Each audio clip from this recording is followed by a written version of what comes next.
Okay, so lecture objective 4 here is to talk about the myelin sheath and how it's formed. So it's formed differently in the CNS than it is in the PNS, and we'll talk about the different cells that are involved there.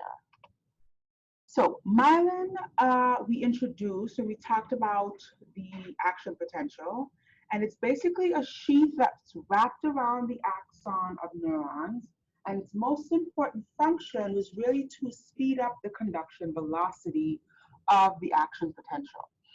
It's formed by a different cell in the central nervous system. So remember we described central nervous system as being brain and spinal cord.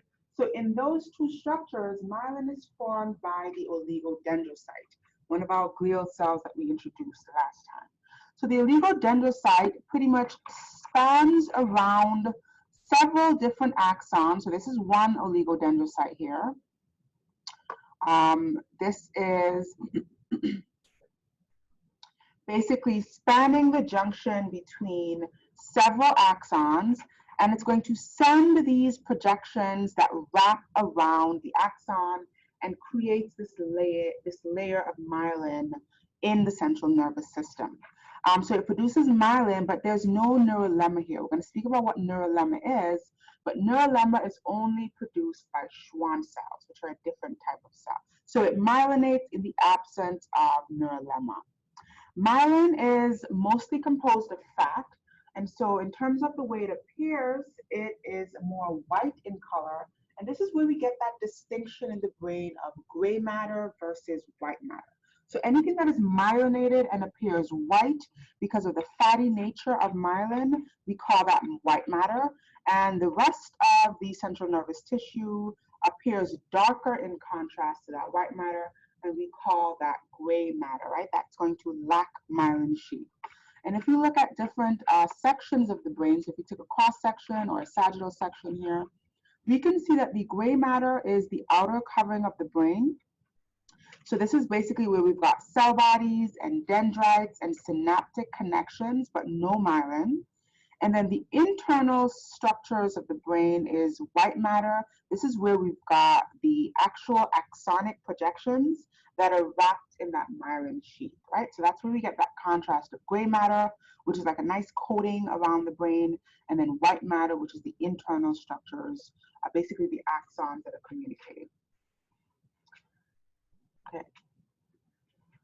So now we can speak about myelination in the peripheral nervous system. So this is everything outside of brain and spinal cord. And the myelin here is produced by Schwann cells. So Schwann cells are other type of glial cells. They are associated with neurolemma. And it's really important to distinguish between the Schwann cell and the neurolemma. So basically we've got this neuron, we've got the axon of the neuron.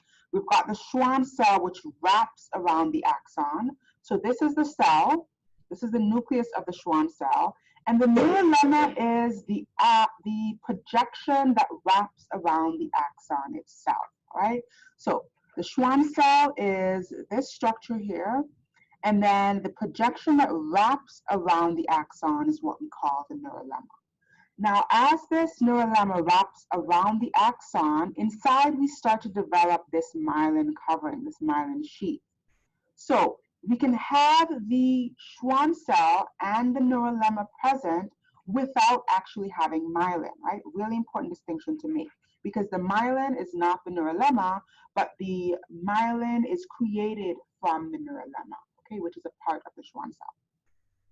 And so these projections that wrap around the axon actually form the myelin, and that we know happens in intervals, right? It happens with some gaps in between, which we call nodes of Ranvier, and that is where we have the concentration of those voltage-gated sodium channels, which facilitated the action potential jumping down, well, this way, from the soma down the length of the axon, okay?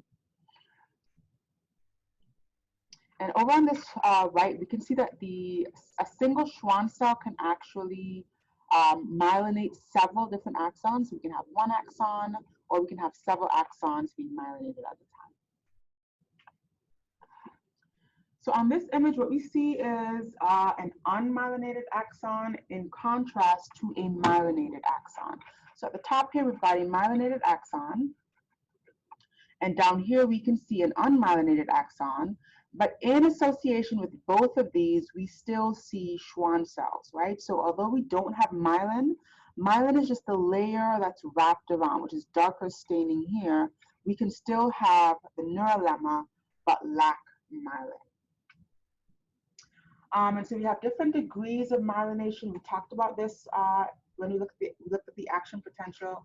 We can have small axons, which don't have a whole lot of myelin. We can have thicker axons for larger neurons, which have a much thicker layer of myelination. And that we said was associated with the ability of that neuron to conduct action potentials at a faster velocity.